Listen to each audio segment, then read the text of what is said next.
Hello friends, welcome to Afsana's cooking recipe. আজকের recipe থাকছে ফুটন্ত পানির মধ্যে সবজি দিয়ে দারুণ স্বাদের একটি রেসিপি, যেটা ছোট বড় সকলেই পছন্দ করবে। তো আমি এখানে পছন্দ মতো সবজি নিয়েছি, দেখতে পাচ্ছেন। গাজর নিয়েছি, ক্যাপসিকাম নিয়েছি, পেঁয়াজ কুচি নিয়েছি, আর এখানে বিন কড়াই নিয়েছি, টমেটো কুচি নিয়েছি। এখন পানিটা বেশ ভালো মতো গরম হয়ে গেছে, সবজিগুলো ওর মধ্যে দিয়ে দেবো। আপনারা চাইলে আপনাদের পছন্দ মতো সবজি নিয়ে নিতে পারেন। তো 1 মিনিট সবজিটা আমি সিদ্ধ করে নেব।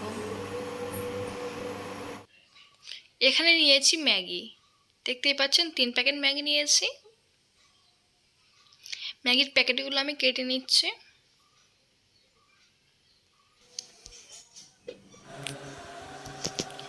এখন সবজিটা ভালো মতো ফুটে গেছে, দিয়ে দিচ্ছি ম্যাগি।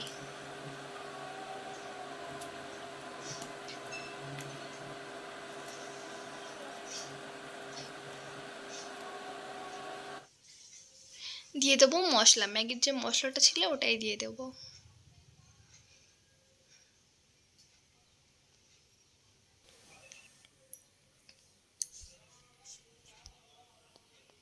হাফ চামচ মতো বাটার দিয়ে দিচ্ছি। এখানে সস নিয়েছি, টমেটো সস 1 প্যাকেট মতো দিয়ে দিচ্ছি। এখন ভালোভাবে একটু নাড়াচাড়া করে নেব। মাত্র 2 মিনিটে চাইনিজ স্টাইল ম্যাগি রেসিপি বানিয়ে নিন এভাবে। ম্যাগিটা হয়ে গেছে, আমি এখন একটা প্লেটের মধ্যে নিয়ে নিচ্ছি। তো বন্ধুরা, ম্যাগির সঙ্গে ডিম সিদ্ধ থাকবে না তা কখন হয়, তার জন্য আমি এখানে ডিম সিদ্ধ করে নিয়েছি, আর ডিমটাকে দুভাগ করে নিচ্ছি।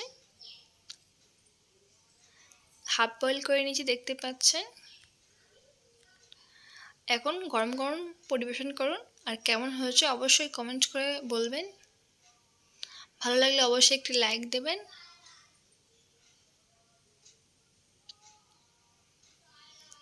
Thank you for watching.